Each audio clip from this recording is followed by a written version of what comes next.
mais d'accord, ça marche. Alors là, par contre, je m'entends. Attends, là, c'est mieux, Alors, là, moi, je voilà. m'entends pas. Moi, ça Ouais, va. nous, c'est pareil, voilà, quoi. C'était juste, à mon avis, le début. Donc, bah, je suis content de te retrouver, Yann. Bonjour. Bonjour, ça fait un moment que je voulais, qu'on ait ce temps ensemble. Alors, comme tu sais, moi, j'ai un média professionnel, sur, Substack qui va évoluer, hein, alors avec, la création d'une chaîne, YouTube. Donc qui va donner aussi, la parole à des gens comme toi que j'apprécie et qui font un travail sérieux sur les pans, mais pas que sur les pans. C'est des je souhaite plutôt, donner la parole à des gens sur leur parcours également, personnel, professionnel, artistique, en lien bien sûr avec le sujet qui nous intéresse, c'est-à-dire les pans. Voilà. Donc, pour, cette, entrevue, j'ai préparé, 2 parties, hein. Une partie où on va évoquer ton parcours en tant qu'artiste, en tant qu'homme aussi, et dans une autre partie, on va évoquer, ben, ce qui aussi nous motive aussi dans notre engagement, c'est-à-dire le sujet des pans, les phénomènes aériaux non identifiés, et en particulier un phénomène dans ce phénomène qui est les abductions, les rencontres. Donc voilà. Donc, écoute, Yann, j'ai préparé une petite présentation, pour, te présenter, mais je préférais que ce soit toi qui le fasses, et dans un deuxième temps, on passera aux questions et aux parties, qu'on vient d'évoquer. Alors, c'est vrai que je me présente plus, hein, depuis 20 ans maintenant. Ça, c'est Oui. un choix que je fais. Voilà, je laisse les gens, Alors tu alors je ce que lorsque c'est que, voilà, c'est un choix. Ceux qui me connaissent, tant mieux. S'ils me connaissent, tant pis. Ils apprennent à me découvrir. Mais c'est vrai que, voilà, ça fait longtemps que je ne dis plus, je suis Yann Alexander. Je le fais plus. Je le fais plus du tout. donc juste, tu es né à Libreville, au Gabon, c'est ça? Oui, oui, Et oui. donc, 1982. voilà, donc dès ton enfance, en fait, empreinte de voyage, d'influences culturelles variées, alors tu t'es construit un imaginaire unique. Alors tu as évolué sur 2 continents, alors notamment grâce à ta vie au Canada en tant que fils de diplomate, et Même donc sur 3 continents, hein, l'Afrique, l'Europe et l'Amérique du Nord, oui, c'est vrai. C'est vrai. d'accord. En 2024, cette année, enfin en fin d'année, tu fêtes tes 20 ans de carrière. Un peu plus de 20 ans, oui. Oui, Ouais. oui. Alors on va rappeler que tu es compositeur, chanteur, réalisateur.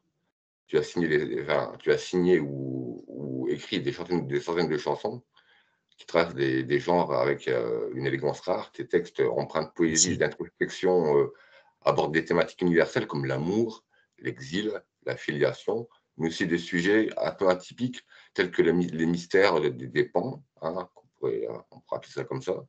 Alors parmi tes créations, des titres comme, Aucune importance, Papa, Moum ou encore Papa, L'abduction. maman, oui.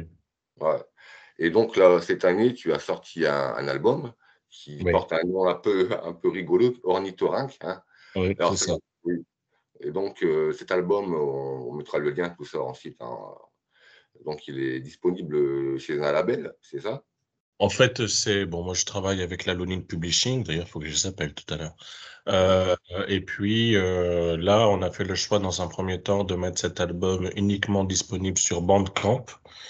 ouais, Et puis sinon, en vente, dans les concerts ou sur Internet en version physique. J'ai pas souhaité le mettre pour le moment sur Spotify et compagnie. Je suis pas.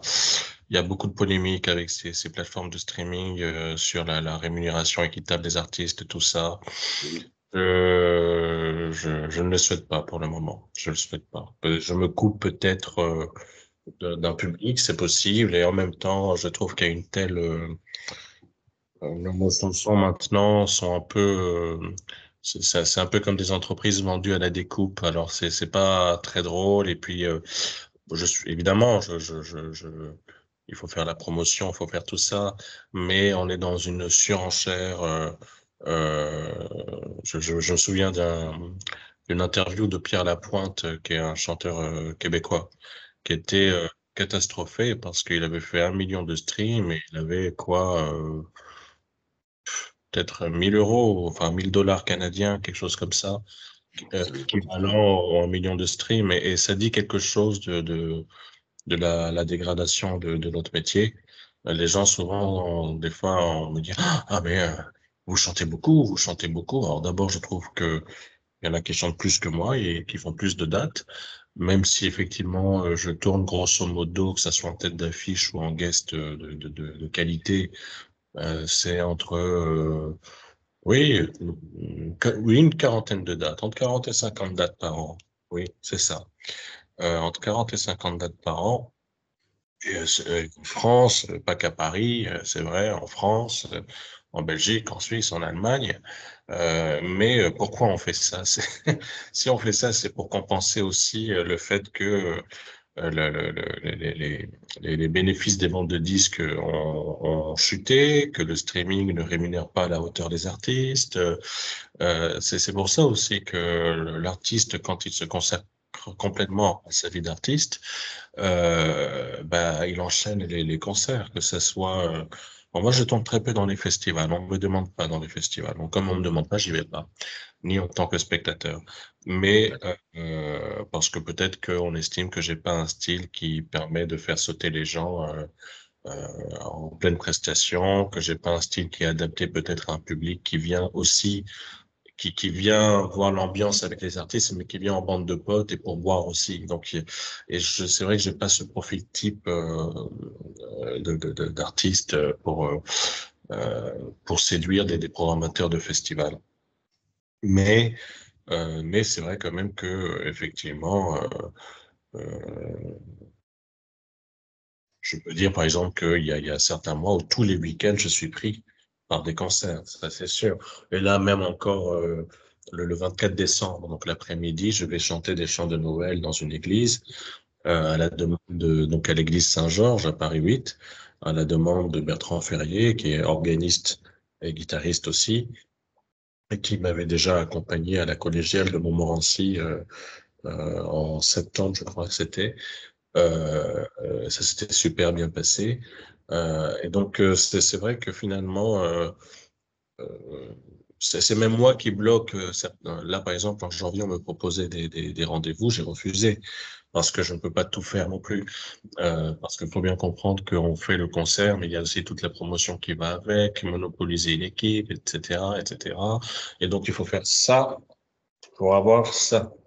Ouais, Et, d'accord. et, et, euh, et que c'est vrai que la vie est courte et que j'ai une vie assez variée où je souhaite faire plusieurs choses à la fois et aussi ne pas avoir l'esprit monopolisé par le fait de savoir si je vais remplir une salle ou pas, même si encore une fois, par rapport aux jours où je chante, je discutais avec une amie originaire de Taïwan qui était venue me voir en concert et je lui ai parlé des difficultés du métier et je me suis rendu compte que je parlais à quelqu'un qui était extérieur à ça, qui était spectatrice.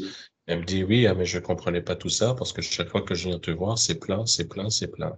Et c'est vrai qu'en fait, à la réalité, c'est que pour beaucoup de gens qui viennent me voir, partout où je passe, la plupart du temps, je dis vraiment à 95%, c'est plein.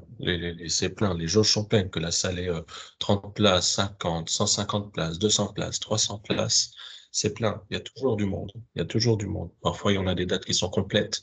Je ne sais pas comment ça tient. Il y a une alchimie que je ne maîtrise pas là-dedans. Je serais incapable de le dire. Par contre, ce que je peux dire, justement, il y avait une époque où, avec Monique, la secrétaire du label, on faisait des tests Zener. Les Mhm. tests Zener qui étaient utilisés pendant la guerre froide et qui servent souvent de support pour la visualisation à distance. Et Ouais. c'est vrai. Et effectivement, il y avait une époque où, par exemple, pour savoir si on maintenait une date de spectacle ou pas, on faisait de la visualisation à distance. Et donc, si par exemple, je chantais un vendredi et que le jeudi, il n'y avait pas de réservation, une semaine avant, comme avec Monique, on avait essayé de se projeter sur comment ça allait se passer. Et quand on dit qu'on se projette, c'est pas une affaire d'inventer des choses, c'est vraiment de laisser des images venir à nous et de voir qu'est-ce qu'on fait de ces images. Donc elle dit voilà, elle voit un monsieur là arriver, il est le premier arrivé. Après, il faut attendre 20 minutes avant qu'un couple arrive à l'accueil. Après, il faut attendre. Moi, je vois qu'il y a une famille qui arrive, etc., etc. Et on arrive à la conclusion que il va y avoir à peu près, s'il y a une salle de 70 places, c'est qu'il va y avoir une quarantaine de personnes. Eh ben, je sais que ça paraît étrange hein, pour certaines personnes qui nous écoutent là, mais ça a été bien utile cette façon de procéder. Parce que, par exemple, si je chantais un vendredi et que le jeudi, il n'y avait pas de réservation, je maintenais quand même la date par rapport Oui, d'accord. au test qu'on avait fait avec Monique de visualisation à distance dans le temps. Et donc, du coup, le lendemain, eh ben, c'est souvent Monique qui avait raison aussi. Par exemple, Monique disait, bon voilà, il y aura 76 spectateurs. Il y avait 76 spectateurs. Si elle disait, il y aura 47 spectateurs, il y avait 47 spectateurs. C'est fou. Et donc ça, alors que si on avait laissé, donc Monique, c'est la secrétaire du label, hein, je précise, Mhm. si on s'était basé sur une logique froide, une pure logique froide, j'aurais annulé l'événement. Si la veille, il n'y avait pas de réservation pour une salle de 80 places, j'aurais annulé l'événement. Je ne me serais pas posé la question. J'aurais annulé. Mais c'est le fait d'avoir ce genre de pratique de l'intuition, des facultés psy, PSI, qui fait que j'ai avancé en fait. J'ai avancé.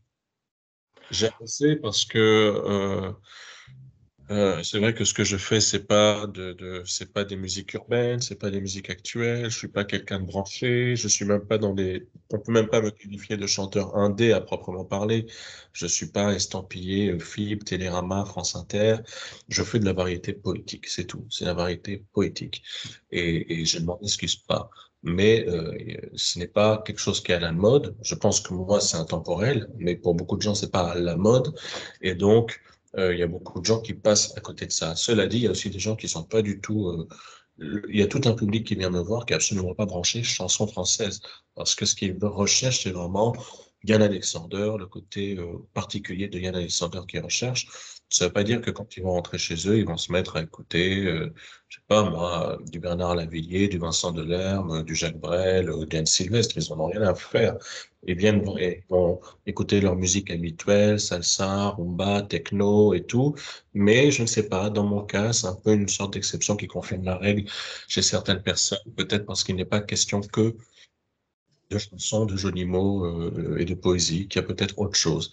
Mais ça, encore une fois, c'est une alchimie et c'est très difficile de rationaliser ça. Alors, pour rebondir sur ce que tu viens de dire, ton univers, en fait, il dépasse largement les frontières de la scène musicale. Alors, tu as été ou es actif dans des projets visuels, audiovisuels aussi. Donc, tu as su marier ton talent de conteur à la passion pour le cinéma et la performance. Ton implication dans la production et la distribution de supports physiques, avec des milliers de DVD vendus à travers le monde, hein. Alors, ça témoigne là de ton engagement dans une époque dominée, justement, tu parlais de Spotify, tout ça, une époque dominée par le tout numérique. Donc, avec ton approche artisanale ou authentique, tu as su tisser un lien durable avec un public fidèle, alors touché peut-être par ta sincérité et la profondeur de ton art. Alors, tu es pas seulement un artiste, tu es aussi un observateur du monde, un passeur de récits, et notamment avec ton engagement dans les phénomènes aérospatiaux non identifiés, les PAN, donc qui repose sur une expérience personnelle, un peu bouleversante que j'ai aussi vécue. Donc, c'est peut-être aussi ce qui nous fédère aussi dans ce sens. Donc, tu as été victime d'une abduction par des entités non humaines. Alors, cet événement, loin de révéler une passion pour le fantastique, hein, comme moi, est pour toi une réalité grave, capable de bouleverser, voire de briser une vie. Alors, tu as fondé UAP Afrique pour donner une voix à ceux qui, comme toi, comme moi, ont été confrontés à ces phénomènes. Alors, ce projet novateur, dédié à l'étude de la diffusion du témoignage OVNI sur le continent africain, et je précise sur le continent africain, s'inscrit dans une démarche pour toi citoyenne et humaine. Donc, à travers l'initiative, par exemple, de l'exposition que tu organises, qui est itinérante, les OVNI en Afrique, qui a fait récemment, comme tu disais, escale à Paris, à Buzy. Alors, tu continues de rendre visible un sujet complexe et souvent méconnu, tout en mettant en lumière la richesse des récits africains. Tu peux nous parler un peu de ça? Pour moi, c'est vrai que c'est toujours quelque chose. Bon, je pense que les gens ont commencé à comprendre le message maintenant, et puis parce que je suis pas tout seul dans ce cas de figure. Mais c'est vrai que la question UAP ou PAN a été l'objet aussi a été habillé d'une sorte de gang de divertissement, Je me souviens avoir pris mes distances avec une personne qui me disait s'intéresser aux ovnis, c'est de l'agrément, on fait ça une fois qu'on a bien mangé à table. Et j'ai pas supporté cette phrase, j'ai pris mes distances parce que euh, moi, qu'il pleuve, qu'il vente ou qu'il neige, que je sois en forme au bout du rouleau, ce sujet est concret dans ma vie. C'est pas un sujet d'agrément. Et de la même manière que la musique n'est pas un agrément pour moi. Ça, c'est très important de le dire aussi. Ouais. C'est que la création de l'écriture de textes de musique, c'est pas un agrément. Donc déjà la posture qui consiste à s'intéresser aux ovnis et aux aliens sous l'angle du divertissement, je ne peux pas, je n'adhère pas. Et je crois que c'est comme ça aussi qu'une partie du milieu ufologique pendant 30 ans, 40 ans a fonctionné. Et c'est ce qui a fait que beaucoup de gens qui voyaient des ovnis, qui voyaient leurs occupants, se taisaient. Parce que quand ils parlaient face à eux dans ces milieux-là, ils étaient face à des gens qui, eux, étaient plutôt dans le divertissement et la spéculation philosophique, c'est-à-dire, et si les aliens étaient, et si les aliens étaient, et si les aliens étaient, mais à aucun moment les gens se disaient, et les aliens sont. Voilà. Et sauf que les témoins, eux, ben, ils voyaient bien qu'il y avait un problème. Faut se mettre à la place de quelqu'un. C'est ça qui est terrible, hein, quand même. Faut se mettre à la place de quelqu'un qui va se balader en forêt. C'est l'après-midi, en région parisienne. Le ciel est beau, il n'y a pas de nuages, il y a du soleil, c'est l'été, il est tout seul. Il va entendre un léger bourdonnement, il ne va rien voir avec ses yeux, rien du tout. Par contre, quand il lève la tête, il va sentir qu'il y a quelque chose dans le ciel, qu'il ne voit pas à l'œil nu. Il ne le voit pas à l'œil nu, mais il sait qu'il y a quelque chose dans le ciel. Il Le sait ressent. et il le ressent comme il ressentirait qu'il y a le feu à la maison. Exactement. Sauf C'est que, qu'est-ce qu'on fait avec cette information-là? C'est bien simple. Pendant longtemps, on aurait dit ça chez un psy, délire, pathologie, médicaments. Euh, il y a eu cette idée que, par exemple, les abductés, c'était des gens qui avaient beaucoup d'imagination. Et c'est très curieux de dire ça parce que bon, j'en connais justement des abductés. On se fréquente les uns les autres, même on se reconnaît. C'est même curieux. Je oui, constate pas particulièrement plus d'imagination ou de culture ou de curiosité sur la vie chez eux que chez les autres. Et tout le monde a ses problèmes, hein, même chez les personnes abductées, les fins de mois, les questions financières, les questions matérielles, les questions familiales, les questions, il y a tout un tas de choses. Euh, on en a fait une sorte de globi-boulga, de mélange informe, un mélange de religion et de divertissement, avec cette idée que si quelqu'un voyait des aliens, c'était un être élu, c'était un être de lumière, c'était... Non, bah, je ne vois pas qu'est-ce qui permet d'affirmer ça. Est-ce que quand on voit un éléphant, on est un être élu? Est-ce que les marins qui ont vu des baleines pour la première fois ont été des êtres élus? C'est n'importe quoi. Est-ce que les scientifiques ont vu pour la première fois à l'œil nu des microbes? Je rappelle qu'on les voit au microscope, pardon. Les microbes, on ne les voit pas à l'œil nu, hein, je rappelle quand même. Hein, ce serait, faut toujours le rappeler. Est-ce qu'ils se sont sentis élus? J'espère pas, mon Dieu. Euh, et et c'est pour ça que je milite. J'ai dit effectivement que l'ufologie devait être aussi âpre qu'un roman de Bernanos. Bon, je m'excuse vis-à-vis de cet écrivain, de toute façon, qui est décédé, Bernanos, dont la lecture est très âpre. Faut voir les films d'après les romans de Bernanos, notamment qui ont été adaptés par Maurice Pialat. Faut se les taper, surtout. Euh, mais il faut remettre ce sujet au même niveau que les autres par nécessité mentale. il ne faut pas considérer, quand j'entends des gens dire ah oui, mais les abductions, ah oui, mais les ovnis, chose extraordinaire, il faut apporter des preuves extraordinaires. Non, parce que rien ne dit que c'est extraordinaire. C'est ça le problème. Non. Si on part du principe, et je vois pas sur quelle base, que les ovnis ou les aliens, c'est extraordinaire, ce qui montre vraiment un orgueil de l'homme qui me sidère hein, quand j'entends ça à chaque fois, ben déjà, c'est biaisé. Je ne considère pas personnellement que c'est extraordinaire. Je considère que c'est embêtant. Je considère que c'est intrusif. Je considère que c'est potentiellement dangereux. Parce que même si des aliens viennent de façon désormais non élusive nous rendre visite en souriant, il n'en reste pas moins que ça peut être l'enfer pavé de bonnes intentions et que les bonnes solutions proposées par les uns ne vont pas forcément pour les autres. Quand des gens disent, ah, mais vous voyez, les aliens vont nous empêcher milite pour qu'on n'ait plus le nucléaire. Très bien. Bon, ben, qu'est-ce qu'on va faire dans une société où il n'y a plus de nucléaire du jour au lendemain et qu'il n'y a pas de transition? Qu'est-ce qu'on fait? Mmh. Oui, bien sûr. D'ailleurs, hier, j'ai partagé un texte, à un ami et je lui ai même partagé ce texte en décrivant cette réalité de façon un peu froide, un peu, on va dire, cartésienne. Alors moi, je ne suis pas ufologue comme toi, hein, même si je travaille sur le phénomène. J'essaie de donner des clés, basées sur la science, principalement, mais aussi sur mes expériences. Et je pense aussi, comme tu disais, qu'il s'agit là de vraiment, faire évoluer ce qu'on appelle l'ufologie vers quelque chose, comme tu disais, qui se mette à un niveau aussi.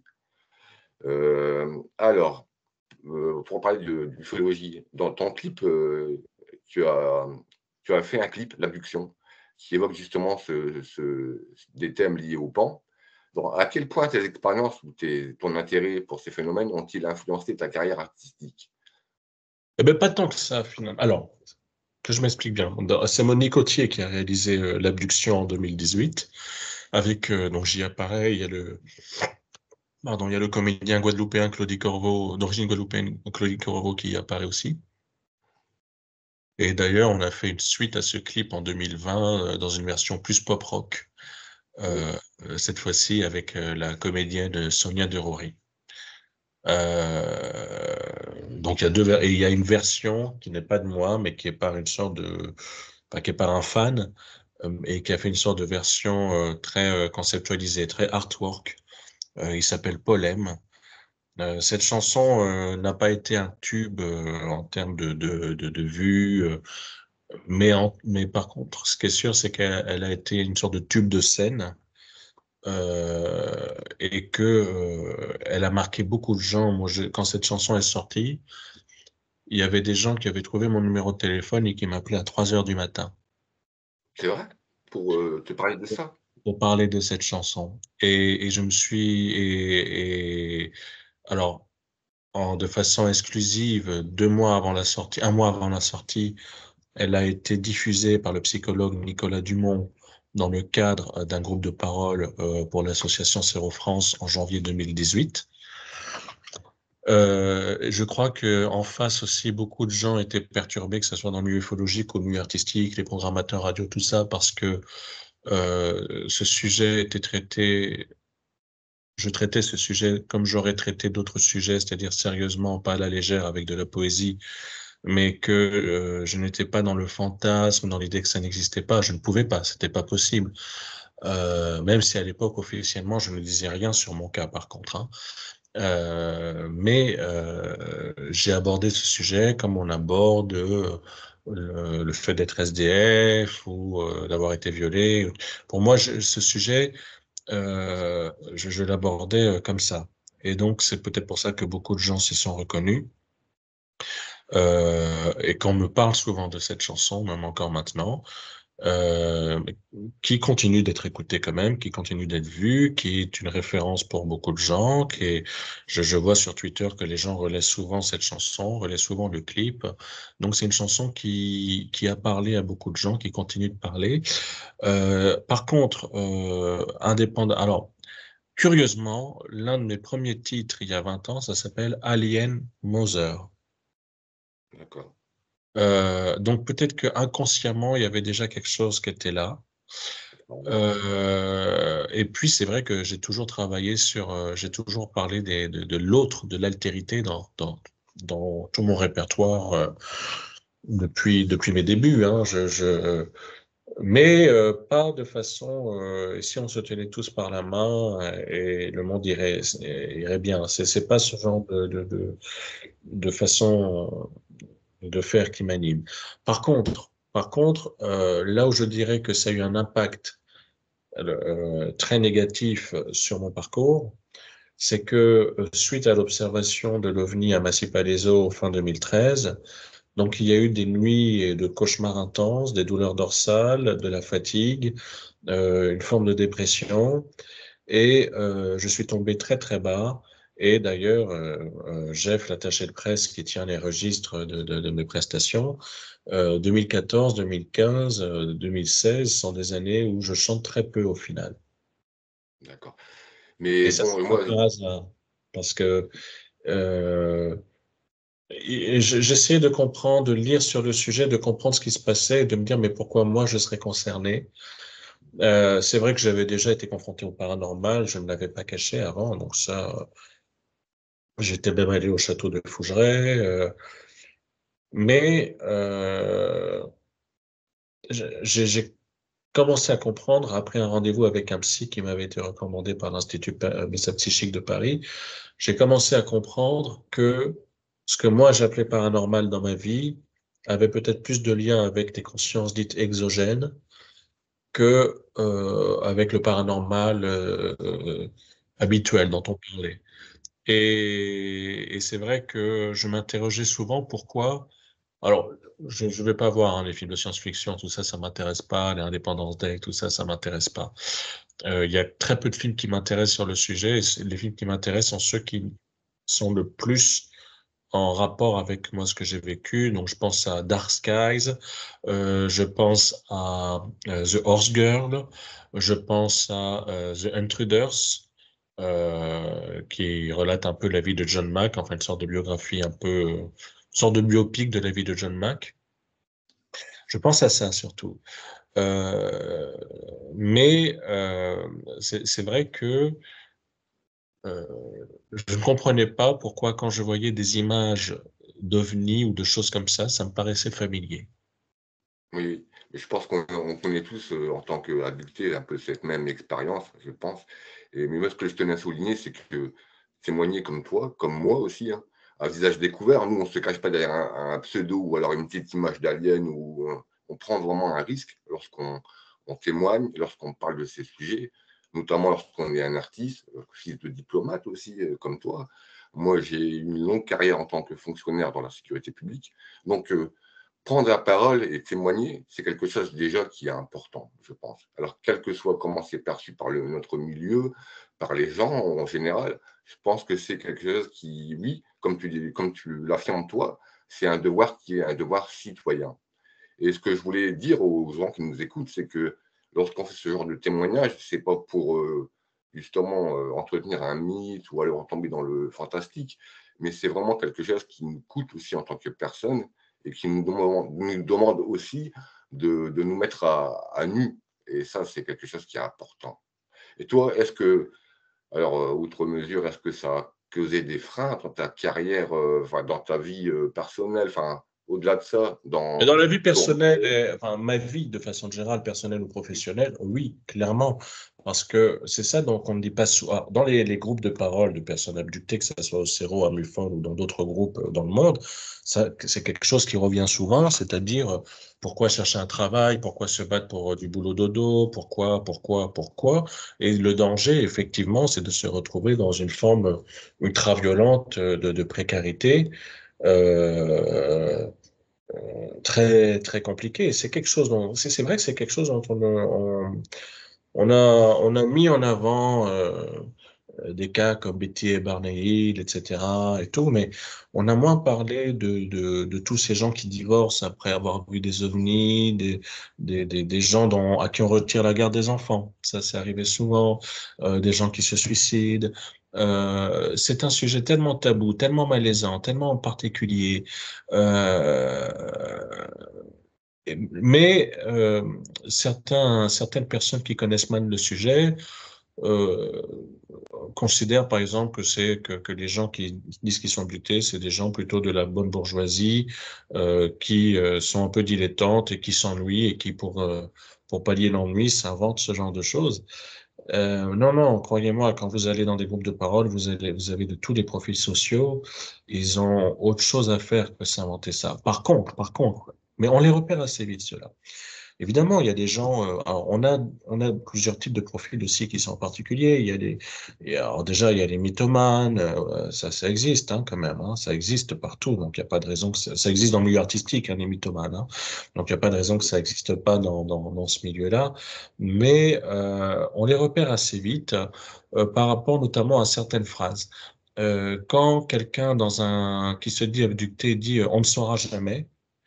En général, on sait qu'il parle de lui, mais que c'est pas tout à fait vrai, parce que la plupart des abductés, ils ont bien l'intention de savoir, et on commence déjà à savoir certaines choses, que ça nous fasse plaisir ou non, que ça soit répercuté par l'ensemble de la société ou non.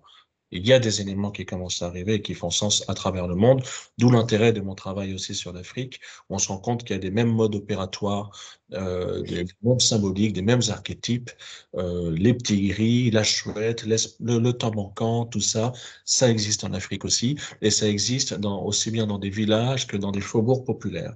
Donc, c'est pas une question de classe sociale. Il est possible même qu'en parlant de l'Afrique, j'ai pu déranger certaines personnes, que ce soit dans le milieu ufologique ou dans le milieu sceptique, qui étaient dans une sorte de ronron habituel, et que là, pom, on leur montre l'Afrique, avec tout un tas de clichés sur le continent, que les Africains auraient d'autres priorités, etc., etc., et que les choses sont beaucoup plus complexes que ça, et qu'il n'y a pas de spécificité africaine sur la façon dont les ovnis se manifestent. La différence, c'est plutôt les grilles d'interprétation. Ça, c'est encore autre chose. Mais ça a été l'intérêt.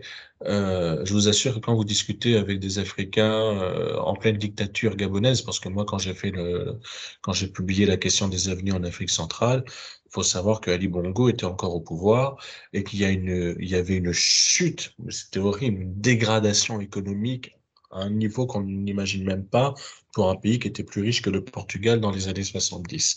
Donc, moi, j'ai écrit je travaillais sur ce bouquin tout le long de l'année 2023, jusqu'à la fin de l'été 2023.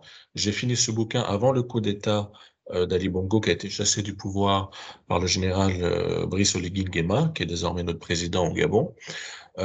Mais les gens avec qui j'échangeais sur WhatsApp, avec qui je discutais et qui me témoignaient, c'était pas des bourgeois indolents qui ne savaient pas quoi faire de leur temps, hein. Alors, tu sais, moi, je suis un scientifique et je discute dans le cadre de mes travaux avec d'autres scientifiques. Mais il faut savoir que de plus en plus de scientifiques ont des expériences maintenant avec les pans, des rencontres. Et donc, tu sais, quand tu disais, ouais, l'Afrique, alors c'est un petit peu comme le nuage de Tchernobyl, tu sais, les pans se sont focalisés sur les États-Unis, se sont arrêtés à la frontière. Non. Et moi, ce que je trouve totalement intéressant dans son travail, c'est justement de trouver dans ses recherches, dans les cas africains, qu'il y a des invariants. Alors, tu parlais des petits grilles, des chouettes, ce genre de choses. Et d'ailleurs, j'invite ceux qui nous écoutent à aller consulter le site, hein, je mettrai le lien. Donc, il y a des cas qui sont quand même assez troublants.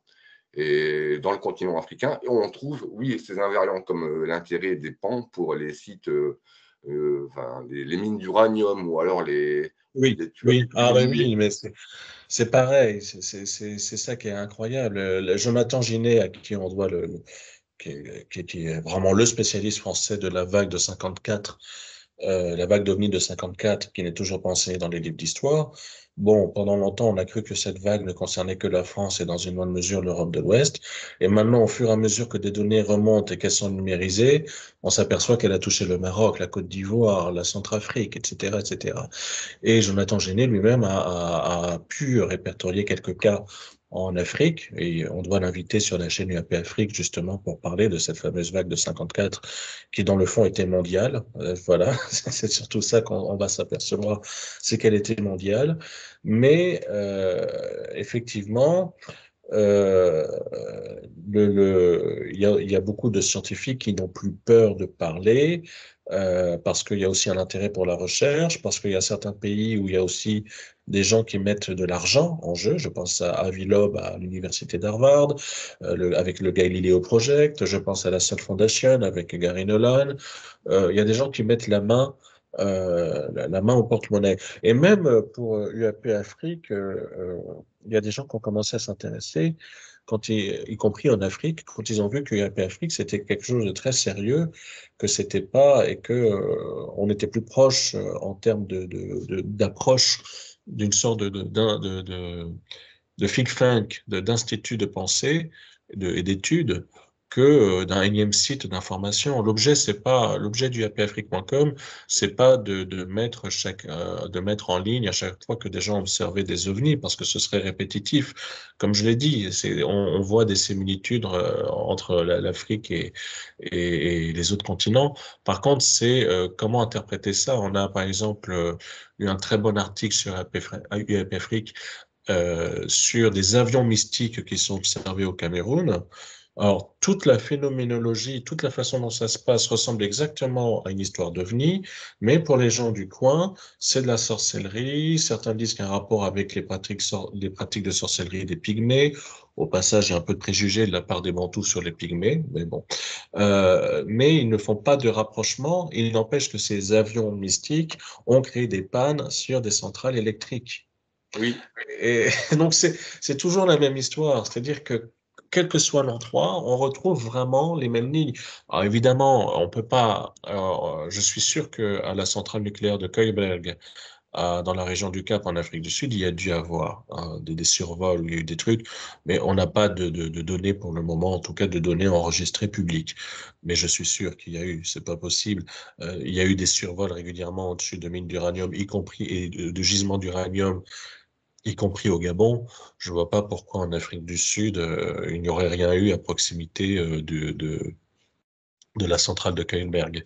Donc c'est quelque chose de très intéressant.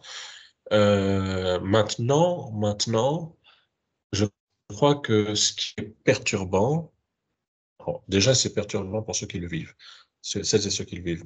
Mais ce qui est perturbant aussi en face, c'est que qu'est-ce qui s'est passé pour les témoins d'OVNI ou les personnes dites abductées?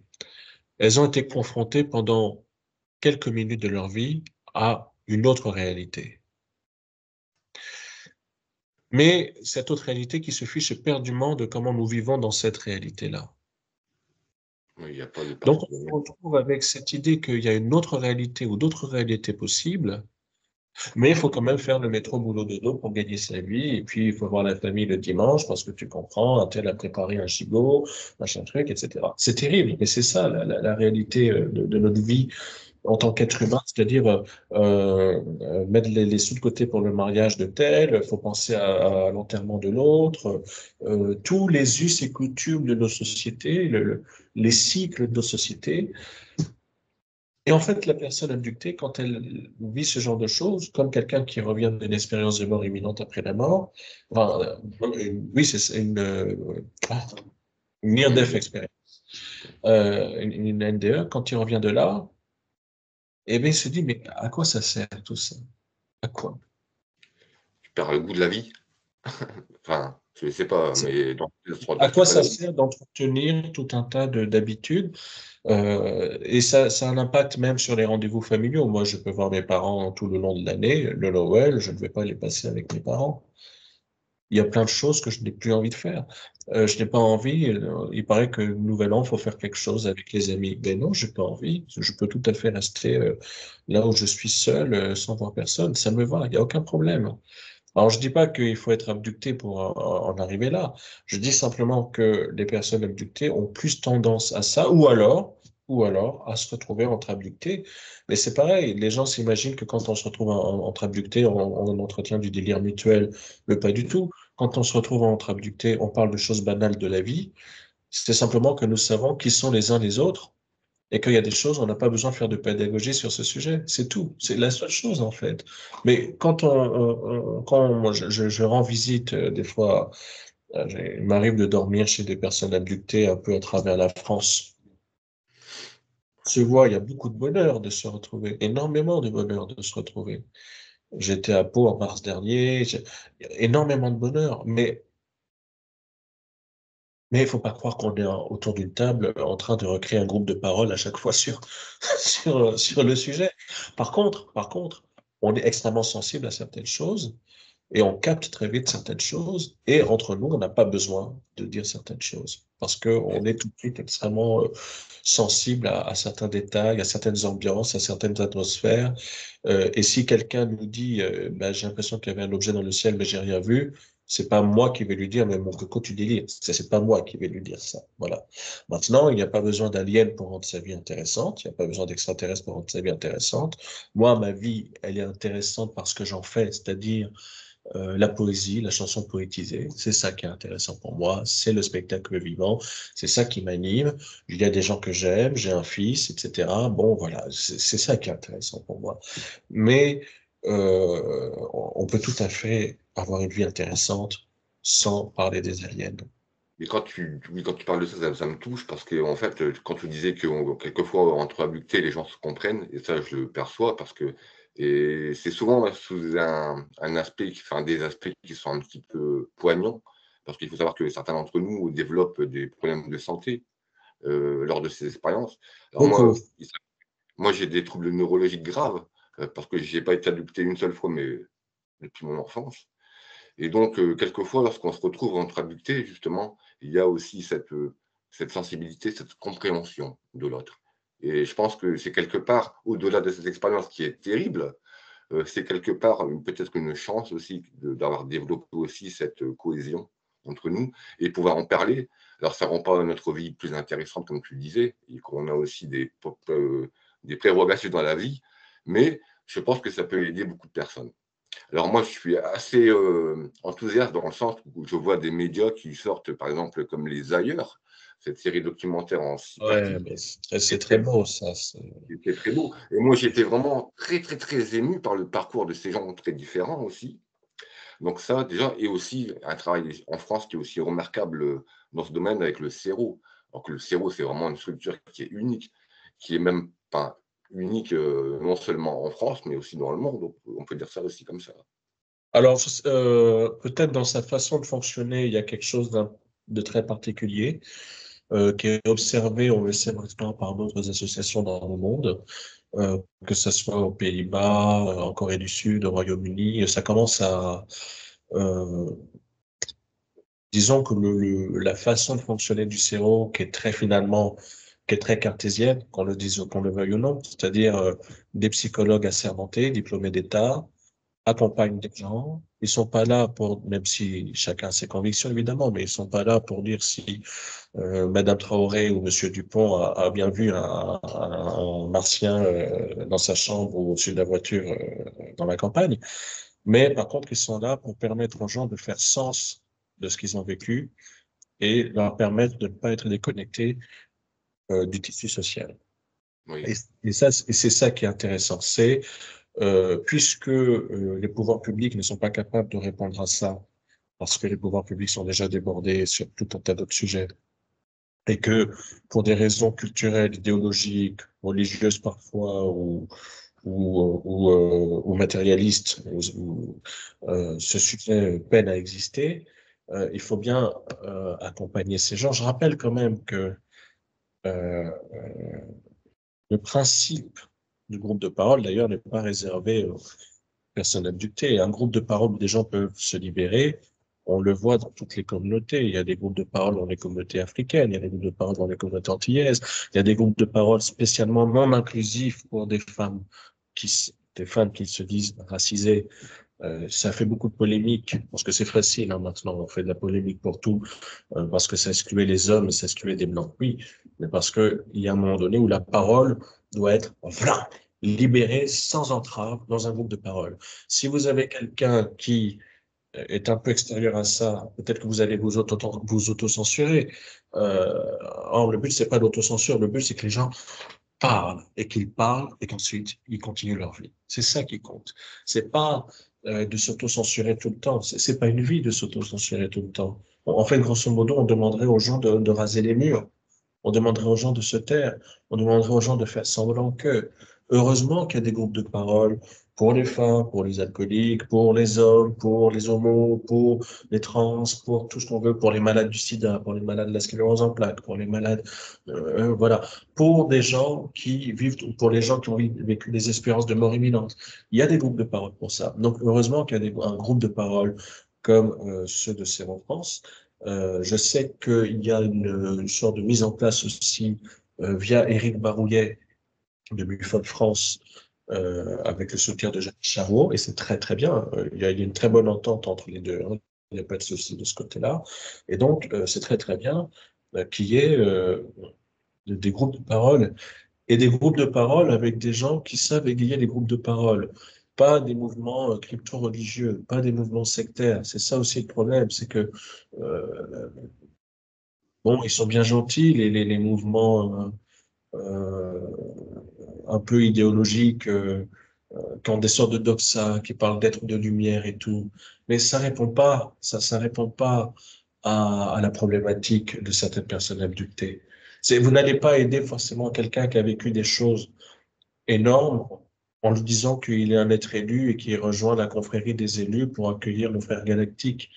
Il y a évidemment certaines personnes qui sont dans un tel état de confusion qu'ils vont adhérer à ça parce qu'ils en ont besoin.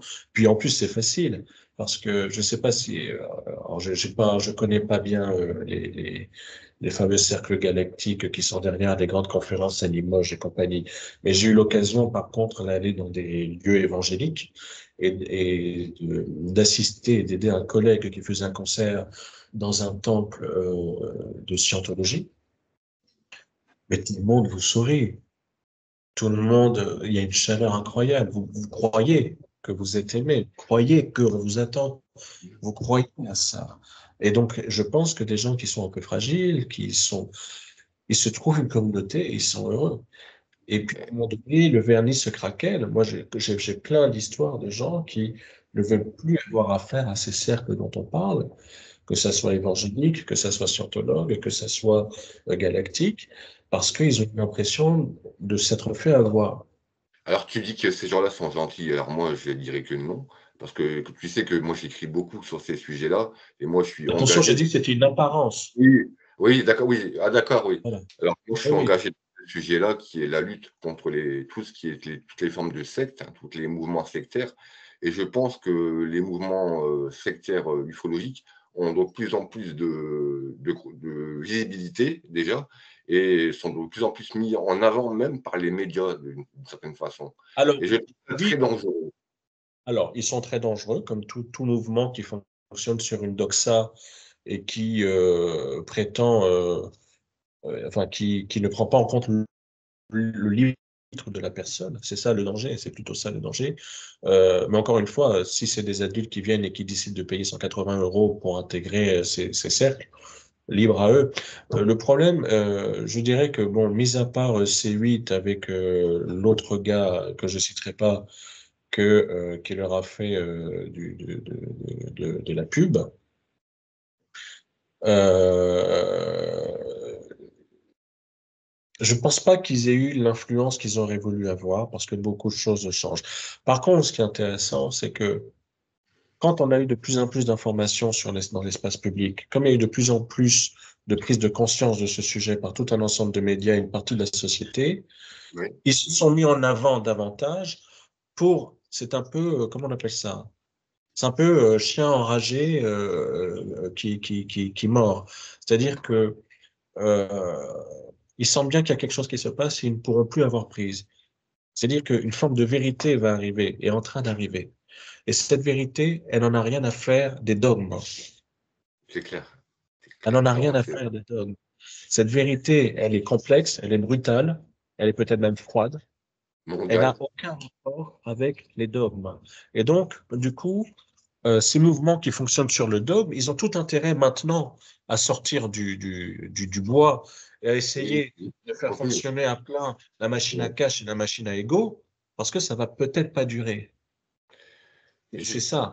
Parce qu'en tout cas, même si effectivement BFM et autres ont parlé du meeting de Limoges Euh, ça a duré quoi? Ils en ont parlé pendant 2, 3 jours. Après, une info chasse l'autre. Mais si on regarde la façon dont le sujet ufologique est traité, même dans les médias francophones, l'impact du Parisien, la couverture du Parisien avec la photo de David Grush a eu un impact beaucoup plus massif que les différentes conférences dites galactiques. Alors ça m'embête, hein, parce qu'en plus ce mot galactique, il a été dévoyé. Hein. Oui, carrément. C'est vrai, Il a été c'est vrai. dévoyé parce que ce mot galactique,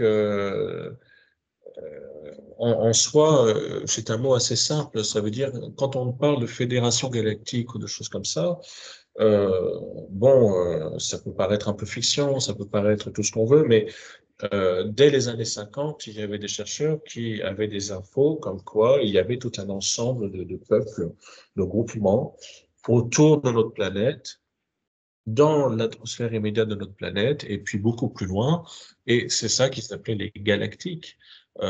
Et puis après, effectivement, il y a eu des mouvements New Age dans les années 70 qui ont repris ce terme, mais qui en ont fait une sorte de religion par la suite. Et c'est ça qui est vraiment, vraiment troublant. Ashtar, Ashtar, je sais pas quoi. Oui, oui. Oui, oui. Bon, après, voilà. Tiens, justement, on parlait tout à l'heure de la vague de 54 et on va juste pour prendre cette question, ensuite te libérer peut-être parce que bon, tu as après des choses à faire. En ce moment, on assiste à une vague de drones, alors un peu partout, hein. Alors des drones, enfin, qui, entre guillemets, font la taille d'une voiture. Voilà. Et qui sont un peu particuliers. Alors, un drone, on sait que ça peut voler que 15 à 20 minutes. Les petits, là, même ceux qui sont un peu plus évolués. Alors, ces drones font la taille d'une voiture, peuvent voler pendant plusieurs heures, sont capables de rentrer dans l'eau, d'en sortir. Alors, est-ce que tu crois qu'on vit là, en cette fin d'année 2024, aussi une autre vague d'observation? Parce qu'on sait que les vagues, après, on se rend compte que c'était une vague, mais bien après. Mais est-ce que là, on peut anticiper en pensant qu'on assiste là, en cette fin d'année, à quelque chose qui est de l'ordre d'une vague, ou alors peut-être d'un contact, ou alors d'une intention du phénomène de se montrer de façon moins élusive, si tu veux. Je vais peut-être pas me faire des amis. J'ai dit à plusieurs personnes que je suivrais mes intuitions.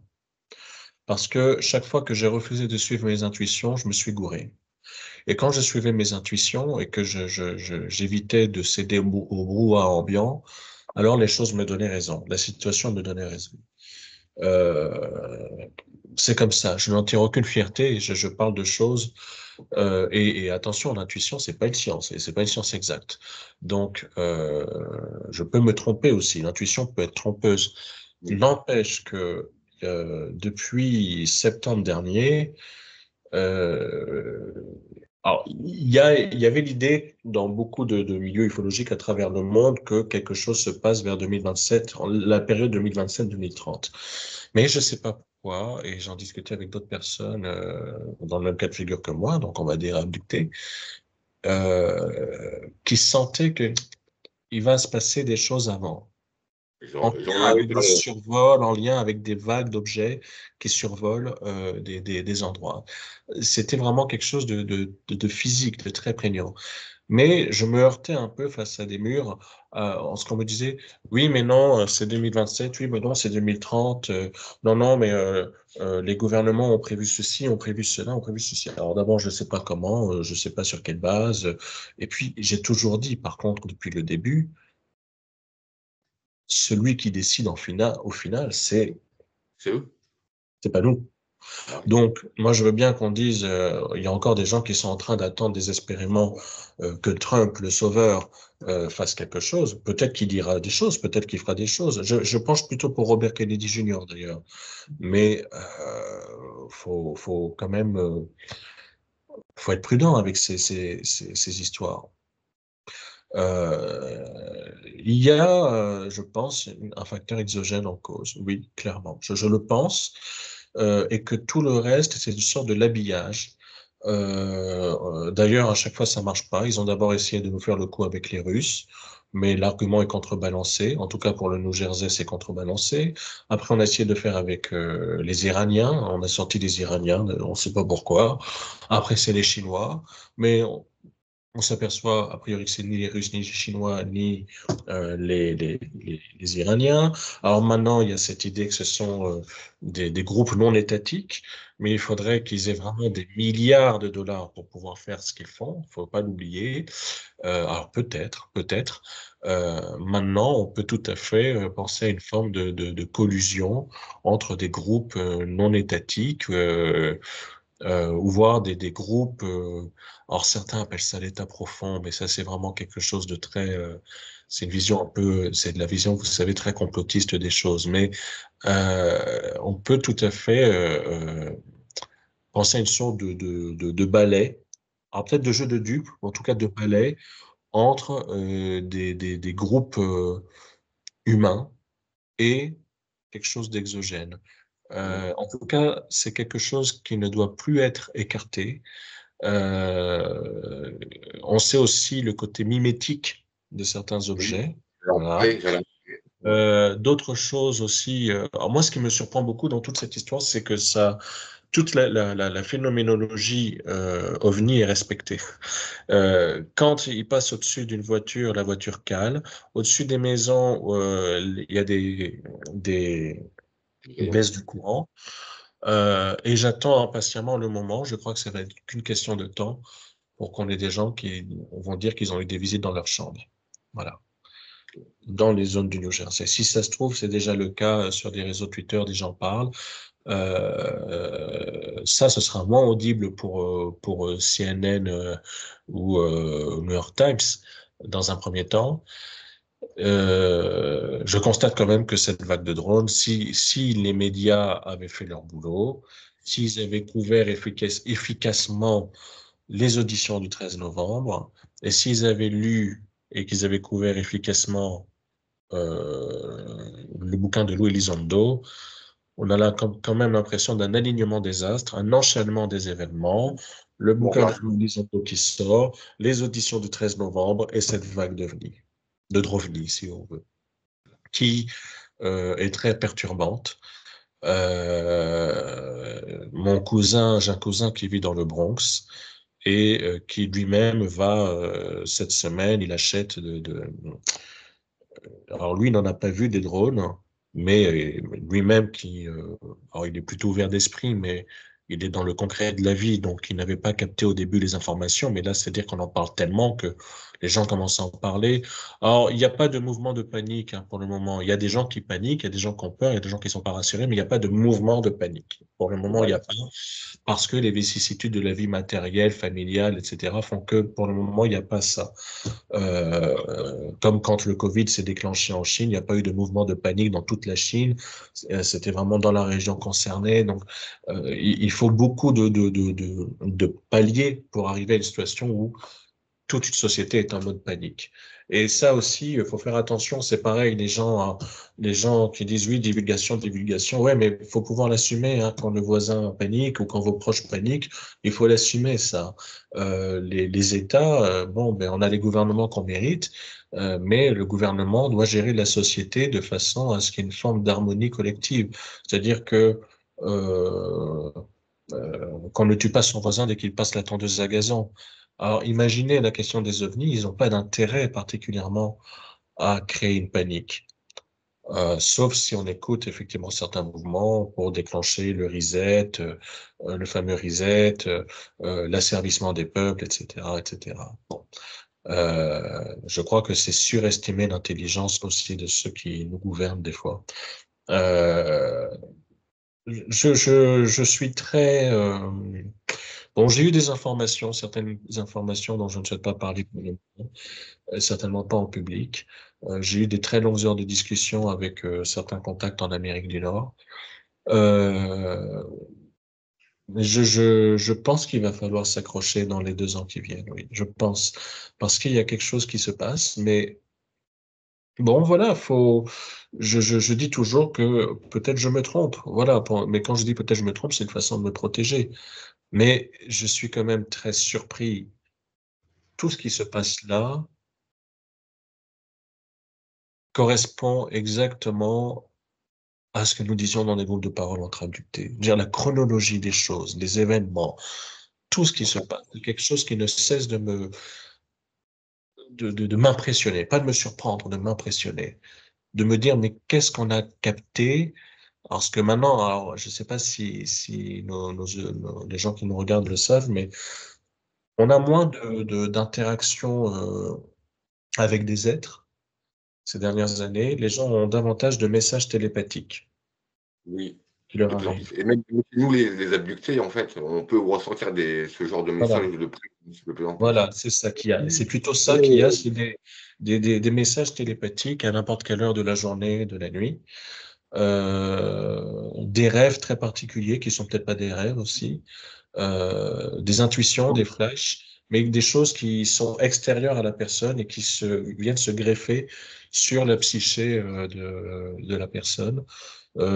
Mais tout le déchet, le déroulement des événements ne me surprend pas. Et c'est pour ça que je me dis, aïe, va peut-être falloir s'accrocher en 2025 c'est euh, possible. et 2026. Je suis pas fanat des discours apocalyptiques, des fins du monde et de tout ça. Je crois fermement dans la résilience de l'être humain. Mais euh, c'est pas par hasard qu'on a laissé un monsieur qui a fait la guerre en Irak et qui a été aussi à Guantanamo, hein. On le dit moins sur Louis Elizondo, mais enfin, il a été à Guantanamo, donc il le dit lui-même, hein, de toute façon, hein. C'est vrai. C'est pas par hasard qu'on l'a laissé sortir du bois et dire tout ce qu'il dit. Bah, lui, il connaît des choses forcément qu'il n'a pas écrit dans son livre aussi, qu'il ne peut Et il n'a pas pas le droit évoquer. de les dire. Il n'a pas le droit de Mais les dire.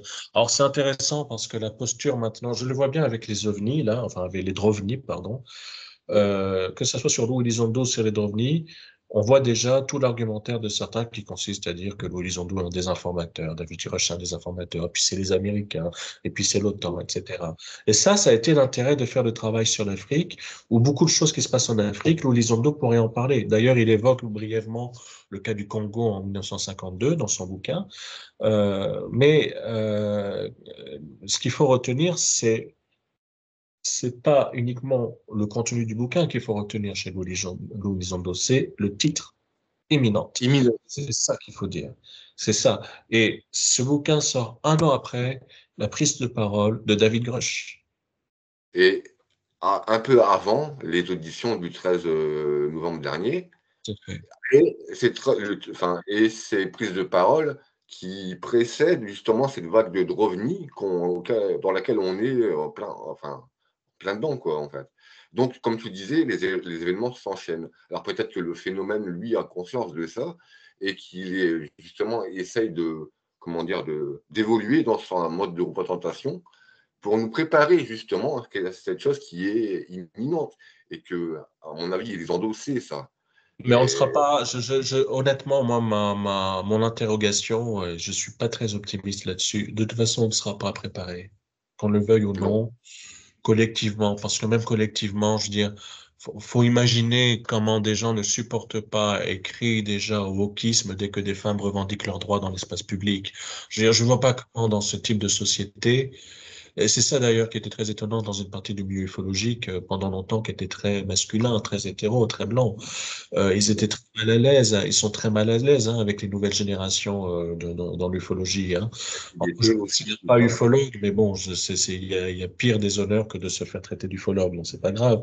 Mais il y a toute une nouvelle génération avec des jeunes déjà, avec des femmes, beaucoup plus de femmes qu'avant, avec des personnes on va dire de couleur, hein, on est beaucoup plus nombreux, avec des personnes de la communauté LGBT. Je rappelle que Gary Nolan est un scientifique généticien, il est homosexuel, il n'a jamais caché. je Euh, sais que toi aussi tu milites pour cette cause, moi aussi d'ailleurs, oui, parce que oui, bon, oui. il s'avère qu'on a aussi des parcours de vie qui nous ont amenés à militer pour cette cause. Mais oui, comme tu disais, Gary Nolan est quelqu'un qui est marié avec Avec un qui est homme, oui, oui, un oui. homme. il raconte à quel point il a pu être aussi brimé ou alors calomnié à cause Tout à fait, justement tout de à son fait. orientation sexuelle. Tout à fait. Et on voit bien dans une partie du milieu ufologique, justement, en France, euh, grosso modo, moi, ce que je retiens, c'est que, dans le fond, on veut bien s'intéresser à l'alien qui est à Zeta Reticuli, mais Mouloud, le voisin, non, quoi. Et ça, c'est un vrai problème. C'est-à-dire que on peut pas prétendre s'intéresser aux aliens si on s'intéresse pas à son voisin et si tout ce qui nous anime, c'est à chaque fois euh, de traiter de wokistes les gens qui appellent à moins de discrimination et plus de tolérance. C'est pas possible. Et c'est là que je me dis, mais quand je vois l'état d'esprit de certaines personnes dans ce milieu-là, je me dis, mais après quoi ils couraient? Qu'est-ce qu'ils cherchaient? Et évidemment, ces gens-là, je suis pas étonné, ils sont très décontenancés, non seulement par le renouveau du milieu ufologique, mais ils sont très décontenancés par la façon dont les choses s'accélèrent. Ils savent pas se danser avec cette histoire. Je me souviens de certaines personnes qui disaient, on ne saura jamais. On ne saura jamais. Ou oui, il faudrait que les scientifiques s'y intéressent, ce qui était très hypocrite parce qu'on savait très bien que les scientifiques s'y intéresseraient pas si on les bougeait pas un peu, si on leur mettait pas une carotte de financement devant pour les faire travailler. Euh, mais évidemment, certains ils ont commencé à péter les plombs quand ils ont vu que l'échéance se rapprochait parce qu'ils n'étaient pas prêts du tout. C'est tout. L'échéance se rapproche, ils se disent merde. Ah mais donc faut imaginer quand même que je me suis retrouvé avec des gens qui savaient vaguement ce que je faisais et qui me disaient, oh oui, oui, les aliens, de toute façon, le monde est tellement vaste, euh, comment imaginer qu'on soit seul?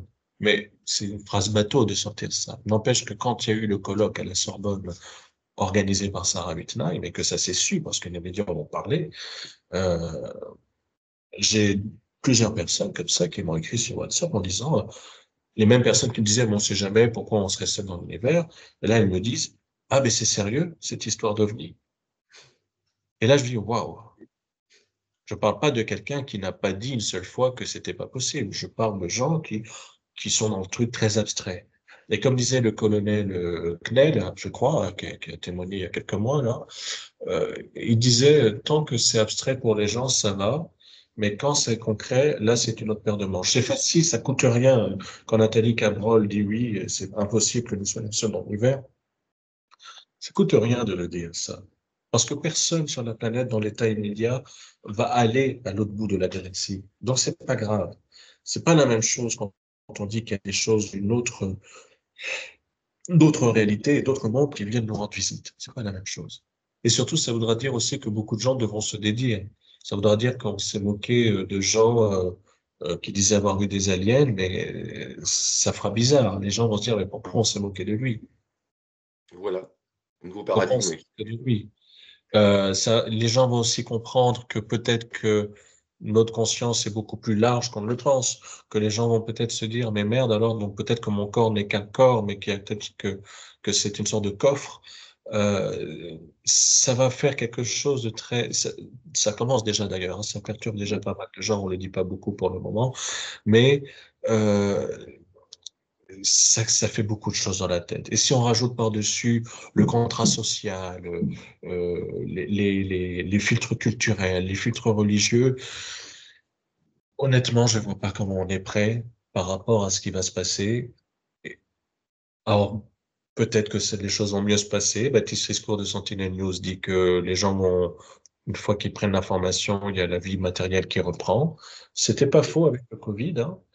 Mais encore faudrait-il que les entités ou ceux qui nous visitent nous laissent continuer notre vie matérielle telle qu'on a l'habitude de le faire. Et ça, je suis pas si sûr que ça. C'est comme Voilà, je suis pas c'est- si sûr que ça. C'est voilà. compliqué. Écoute, Yann, c'était un plaisir d'avoir cet entretien avec toi, hein. Alors, un entretien très, très vaste, hein. On est un petit peu parti dans tous les sens, mais ce qui est bien aussi, parce que c'était vraiment vivant. Donc, à partir de cette entrevue, il va y avoir aussi un article papier, hein, qui va sortir sur Substract, où il sera aussi illustré avec certaines de tes chansons, avec quelques photos. Et on pourra retrouver cette entrevue aussi sur la chaîne YouTube qui va sortir très bientôt. Alors peut-être demain, je mettrai en ligne cette vidéo. Et donc, bah, écoute, C'est vraiment un plaisir d'avoir discuté avec toi. On te souhaite vraiment des joyeuses fêtes de fin d'année, hein. Merci beaucoup à celles et ceux qui vont nous écouter. Je leur souhaite de belles fêtes, qu'ils prennent soin de leurs proches et voilà. Donc, soyez tous heureux, hein, en cette fin d'année 2024 et malgré l'importance de ce sujet, ne perdez pas espoir. Voilà. Exactement, exactement, c'est important. Merci, merci beaucoup. Marianne. Au revoir.